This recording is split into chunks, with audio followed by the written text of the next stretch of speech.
Hello everyone, this is Kumar Bitra. I'm working as a principal software engineer at AT&T.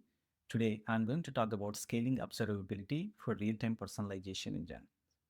So let's get into the talk. Let me share. So first, let's talk about why observability matters for personalization. So that's the first question, right? So personalization drives engagements and they get revenue. For example, companies that accelerate personalization, they see up to 40% of more revenue costs, and as basically users respond for highly relevant contents, right? So they got to be good at observability to reach that personalization revenue growth. And for the real-time experiences, there is zero room for errors. Users always expect the response to be in milliseconds, and there shouldn't be any deviation of the content that present to the customer. So the delays or failures that directly hurt the satisfaction and conversions. Apart from that, there is like complex ML decisions that need validations, right? So whenever we present the recommendations to the customers, we got to see, are we presenting the right content at the right time? Are we having any issues while presenting the content to the customers? Its lack of insight is proportionally equal to lost users trust and missed opportunity. We got to be careful on while on the recommendation engine layer. It's basically for personalization engine products. Apart from that, there is competitive edge. When we are collecting these metrics, logs, traces, that helps continue improve algorithms and user experiences altogether, right? So we got to keeping our personalization engine a step ahead in the competition from other competitors who is in the same phase as personalized engine product level. So these are so observability in overall is like very important, and it plays a key role for personalization. So next we are going to talk about, at the same time, there are challenges to get to this observability for real-time machine learning systems.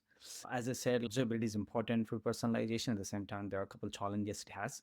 So basically, like the personalization systems have these complex distributed pipelines where there are many components will get involved, like services, data pipelines, ML models, and all those components. So we got to be good track of these all the logs, traces, and metrics. Otherwise, we get lost. So end-to-end tracking should be important. So the second complexity we could see is like that there would be high data volume, like millions of events could come for the real-time events when the users are interacting with the website, right? So these real-time without adding latency, we got to capture these telemetry logs, which is difficult part. So that's one more challenge. And these ML decisions is like a black box thing. We don't know when there is a drop of growth to the recommendations what we are suggesting to the customers. So it's hard to track like whether recommendation MS is driving the recommendations properly, or our rules have been executing properly, or we lost anything, or the source systems are capturing the data what we wanted for the specific user behavior, and etc. So this tracking of these ML models failures is also hard. And this personalization architecture is like multi-channel user journey. Sometimes like user can come to the website, at the same time he can go to the store, or you can browse to mobile apps. So all sorts of these channels will be there. We got to be track the customer throughout these multiple channels so that we can stitch the user properly and we can troubleshoot if anything goes wrong. So observability plays a challenge here for multi-channel user journeys. And the fifth challenge is going to be the latency sensitivity. So we all saying like an observability and track these metrics and things, but at the same time, it's not that easy, without having heavy overhead on these telemetry collections and things. So we all know that it is important to collect the data, but at what cost? Like we got to see how we maintain lightweight real-time engines. So that's one thing. The latency sensitivity is going to be challenged.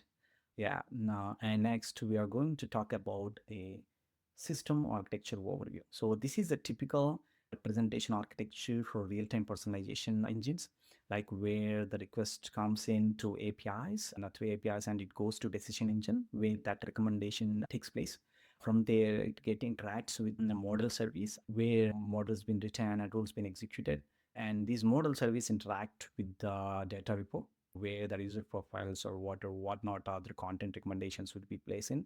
So meanwhile, there is an event ingestion will happen where the users user interface events teams to these event ingestions will happen. For example, to Kafka, these event ingestions will be happening into the model. So all these components, multiple component interactions, the metrics, logs, traces, all together to be feed in or ingested into the centralized observability pipeline. So this is the typical system architecture for these personalization engines in the ML services, like ingestion pipelines, decision engine, API layer, data, and then all together, all these telemetry sources to be stitched in to aggregate the data and ingest them into observability pipeline, which is centralized. So this is how the observability comes into the picture for personalization engines. And now we go to the scaling observability in a real-time architecture, right? So as we speak, like this is really high scale architectures in a real-time event consumptions and personalization. So end-to-end tracing is very important. The user coming to and the API is getting hit, and then it interact with the model interface and trying to interact with data repos to fetch the data and execute the rules, and enabling end-to-end visibility of each personalization response is critical. And the second thing is unified instrumentation. Like we got to adopt open telemetry SDK across services for standard metrics. Logs and trace collection is important for instrumentation. So APIs instrument code once and export telemetry to multiple backend. So we got to be like unified instrumentation instead of bits and pieces. And the third thing is high throughput metrics. There would be, as we speak, like millions of events could happen in production environments when the application been accessed by external users, right? So we got to have a time series database like Prometheus and all sorts of metrics to be collected or aggregate and avoid overwhelming storage. For example, like compute percentile latencies and sample fine-grained events or such things. So high throughput metrics are very important to be collected, and log aggregation, like streaming logs, JSON structured logs, and the model decision into a central system like ELK. So whenever we got issues, troubleshooting through these kind of ELK and cloud logging things would be easy for us.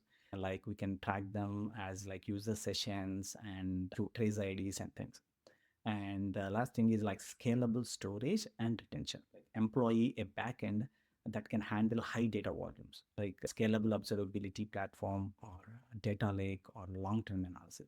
So we need to ensure retention policy sometimes when we want to go back to the time and then review what was the trend and what was that issue is about.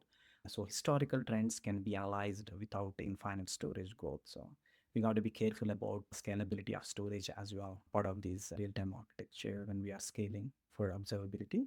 And the other thing is like key metrics that matter, right?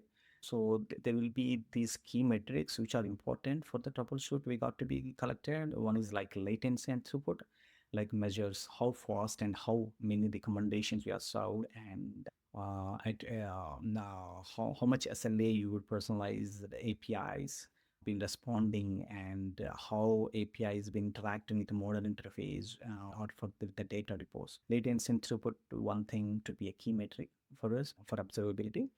And the second thing is error rates and timeout. So we always got to watch out for 5xs errors or 4xs errors. And are we returning any default content or default recommendations to the customers? And all that data help us, like when we see when our conversion rates are go down, and all of these spikes indicate issues in the ML service or data layer. So error rates and timeouts is one thing as a key metric we got to be logged. And the other thing is engagement metrics tie observability to business KPIs. Like we got to be engage click-through rates and conversion rates, dwell time, etc. in real time. And so a drop in engagement might signal always personalization isn't happening fine to the customer. So there is a drop in the conversion rate and system health. So that's engagement metrics is one of the important thing. And the other thing is model performance indicator. So custom metrics like ML model itself, for example, the confidence score distribution of recommendations or frequency of each model variant being used, drift metrics comparing live input data to training data. These help detect when the model's quantity is degrading. Model performance indicator is also a good thing, a good key metric for us for the observation. And another is like resource utilization. So always we got to keep an eye in our infrastructure level. What is the CPU consumption? What is the memory consumption? And what's the throughput to our streams, like example, Kafka topics, and what are the queue lengths in it? So all sorts of things we got to be keep an eye on it to ensure infrastructure can always handle load. Sudden changes could explain like performance outlets. So these are the key metrics that matter for us. And let's jump into tracing the personalization journey. So as part of this personalized engines architecture journey, how easily we can trace, that is the thing, right?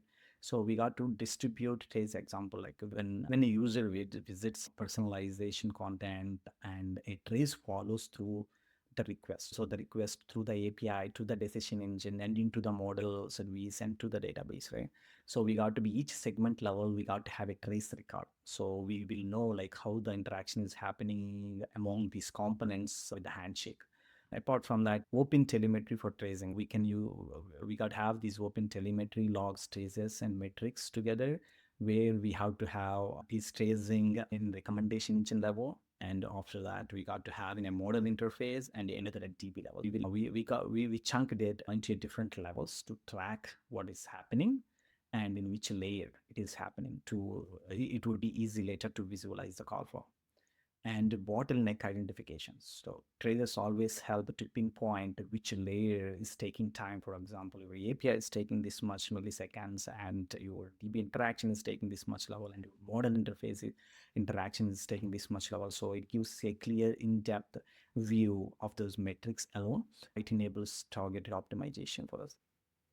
And other thing is like correlating with user actions. When we are tracing these user requests through session IDs or trace IDs, so it always like correlate. We can correlate the breadcrumbs of that request. Like this allows correlating a poor experience. For example, user size tail recommendation, we can easily identify through that trace, and we can provide like visual context for debugging. So correlating with user actions is one of the good thing for tracing. And sampling strategy. So for example, trace every request may be infeasible, right? So we got to go by patches wise, categorize wise, collect traces for anomaly scenarios and representative slice of traffic. So this keeps like overhead low while ensuring us to collect traces. So sampling strategy is like one good tracing for personalization journeys. And the other is like logging for ML decision making. So whenever we have logging comes into picture for observation, we got to have a rich and structured logs. Logging in a personalization engine should capture key inputs, outputs of the ML engine for each request. So log details like user ID or relevant features like which brackets segments customer fall into, and maybe an explanation score or a reason could be possible if available. These kind of rich and structured logs help us later to make our life easy when we troubleshoot issues.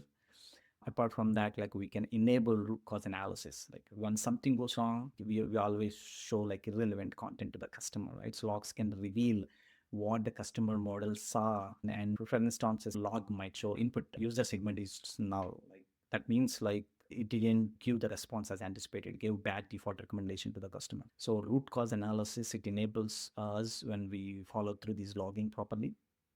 And we have a trace log correlation, integrate logs with tracing context. As earlier we talked, the moment request comes in, everything, the trace completely goes with the trace ID or session ID or request ID. Through that, we can easily track at these distributed traces. So you can jump into associated logs across services for the same request. So it would be easy to trace log with these correlation IDs. And other is anonymize and protect data. So logging, always we feel just simply log, but always we got to take care of any sensitive data are we logging, and because of GDPR concerns and other things. An observability platform should enforce data handling policy, so while still giving the engineers enough info to troubleshoot. So we got to be careful while logging, as we have a freedom to have enough to troubleshoot. At the same time, we got to be cautious about sensitive data of the customers to be logged. Another is like use log levels wisely.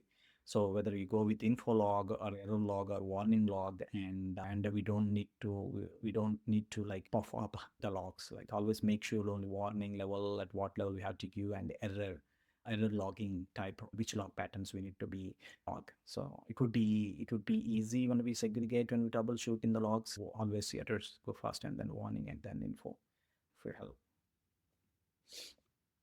And the other thing is like scaling observability patterns and best practices. So avoid metrics overload always practices, like avoid metrics overload. Be mindful of metric cardinality. For example, this metric labeled with every user or item ID, right? So it would be a huge for each customer if we log for each user. So we got to be aggregate them as a category wise or percentile latency wise or something like that. So to be smart, so we can avoid the overload in such a way if we go with the logging.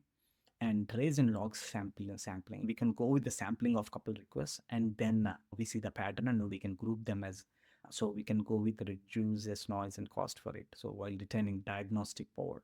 Exactly. So trace and log sampling is the pattern we got to follow. And batching and buffering. So use characters like open telemetry characters or Kafka and buffer telemetry data. For example, batch trace exports and sending channels. So the application is in block or sending each span. So buffer logs to avoid disk IO becoming bottleneck. So that's one thing. And scalable storage and querying. Implement a tiered storage or observability data. So recent data stays fast, queryable stores, and everything would be like fast enough if we have a storage and querying properly.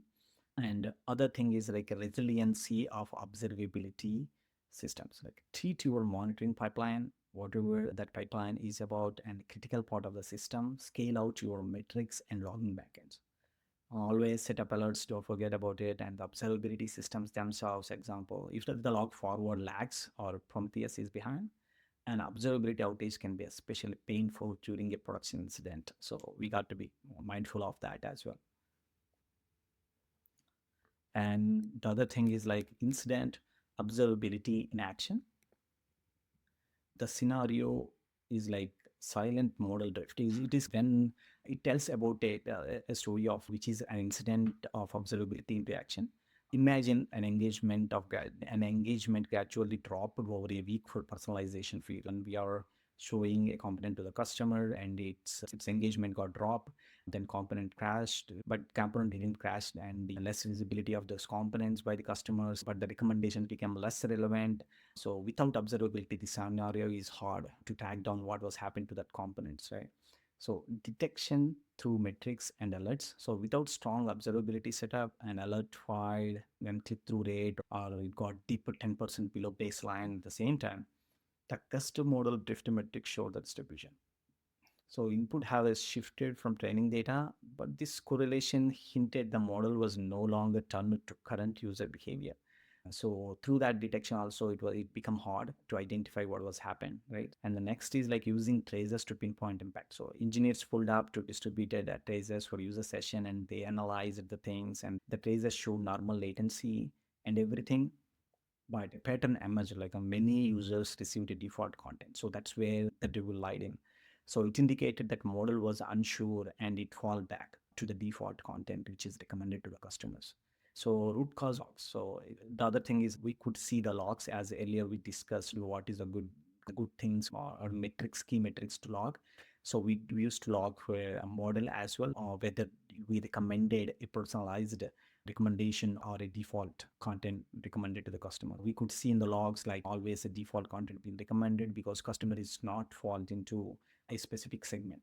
So that's where the devs identify, like, they see like upstream whether ETL is collecting the customer's segment properly. Example, customer segment sees if age is greater than 30 and recommend this content. So the age attribute, profile attribute is missing to be collection. So that's where the root cause lied and they identified through that. Logs played a key role there. And resolution and takeaway. So thanks for observability. The team being identified the issue of root cause of yours, and they fixed the ETL things, and postmortem showed try to their observability tools. Like after the observability, the 3x times their debugging time got saved, and all those metrics are looking awesome. So this is a debugging story of observability as an example way. And the other is like tools and stack in action. Open telemetry. So there are multiple tools like part of these personalization engines we got to use. There are a stack of tools which we are going to talk right now. So open telemetry is one of the things that is an open source standard for instrumentation.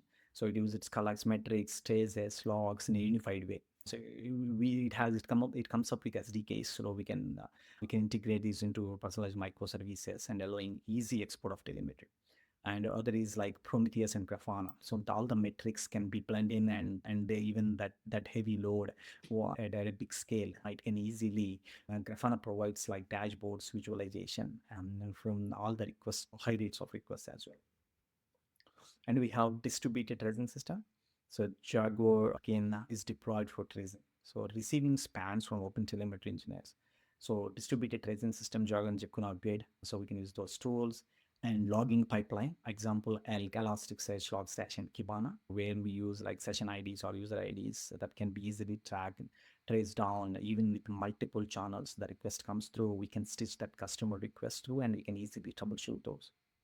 And other thing is like advanced, there are APM and advanced tools. Like in addition to these open source tools, there are Dynatrace, Datadog. These APM solutions provide very good anomaly detection on metrics and AI assisted root cause analysis. And the tools can completely the DIY stack by catching subtle issues. So these are the tool stack we have to, and there is this same thing like what are the tools enabling observability at scale, instrumentational and telemetry collection. We can use the open telemetry, and for metrics collection dashboards, we can use Prometheus, Grafana, and for distributed tracing, we can use Jaguar, Grafana Tempo, and log aggregation and search, we use Elastics, Elk Stack, and for advanced monitoring and APM, as we earlier discussed in Dynatrace and Datadog or New Relic, they're too good.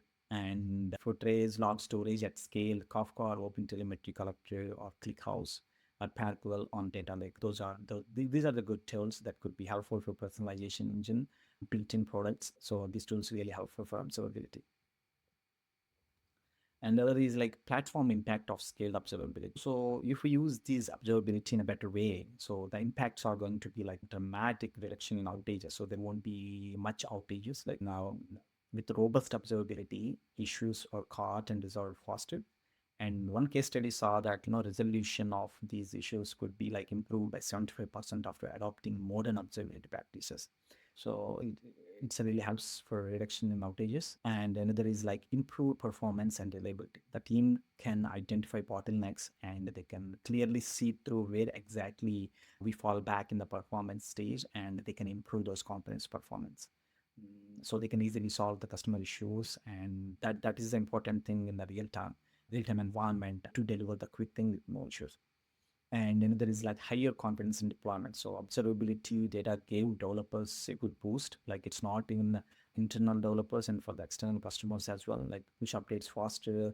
They know where a new model to be introduced, a new feature come in. They immediately can incorporate, and they could see how it's behaving. So this improved the velocity of experimentation, personalization.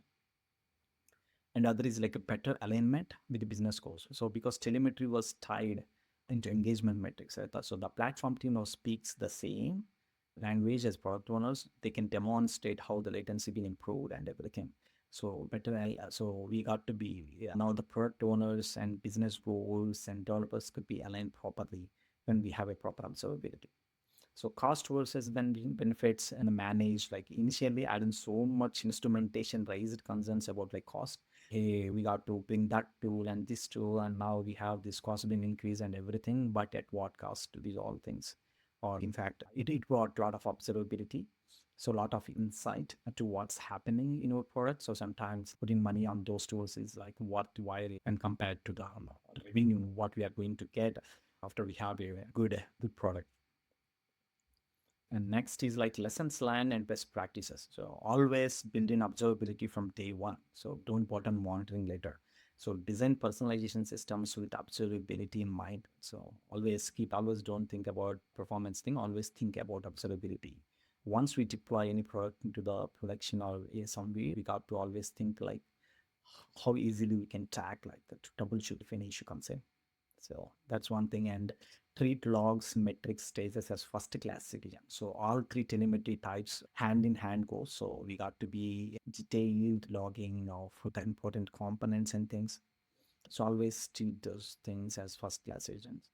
And other is like designing for visibility, not just performance. So always whenever we give something to developers, they always think how can I improve the performance. They always keep that you always wear that suit of how can I improve the performance. What we got to be, there is other side we got to see is like observability. So how better coding I can done in part of observability, so that logging and all the systems interactions how can properly can go, and what are tools I built in to track these once I push into the prod. And there is like empower the team, the data with the data. So train your engineers or data scientists, importance of the end, and give knowledge on these staging tools and encourage the culture so that this makes incidents response more collaborative and effective. So it can be easily fixable and troubleshoot and improve the product health. And other is like iterate and improve. Like observability is not set and forget. It continuously refine what you monitor. So today you built in something to monitor dashboards or logging and anything, but tomorrow you introduce one new use case and new feature, so you got to adapt to that and enhance that properly so that new use cases can be tracked even properly. And final thoughts and call to action. Observability is product critical. So it's basically in real-time ML environments. Monitoring isn't just an ops concern. It directly influences user experience and trust in our product. So we always get to be careful. So observability is a product critical and trust through a transparency. So whenever, as we earlier discussed, that model, always this model or recommendation engine part is a black box. Whether we always recommending a right content at right time to the customers or not, proper observations having at model level is a key so that we can clearly see through what is going on and why the conversion rate been dropped down, and take action like evaluate your current observability in your current projects, which are projects you guys working on, and take a look back, step back and look at the observability, what all we have when things fall back, things go bad, and how can I immediately fix, and how can I keep my product healthy so that it can bring more revenue without any intervene to the production flows. And other is like continuous improvement. So scaling observability is an ongoing journey. So use telemetry insight and devices improvements and both them up. So we got to always continuously improve in our metrics, traces, and all those things and products. And call to action. So we always embrace the mindset that if you can't measure it, so you can't improve it, right? So bring a clarity to the complexity of real-time personalization. So by observing it smarter. So your personalization engine and your users will thank you later. So once you have this mindset, suit yourself for the observation. Okay, guys. So thank you. That's all from my end. And you can reach me for anything to my LinkedIn profile. And you guys have a wonderful rest of conference. Thank you.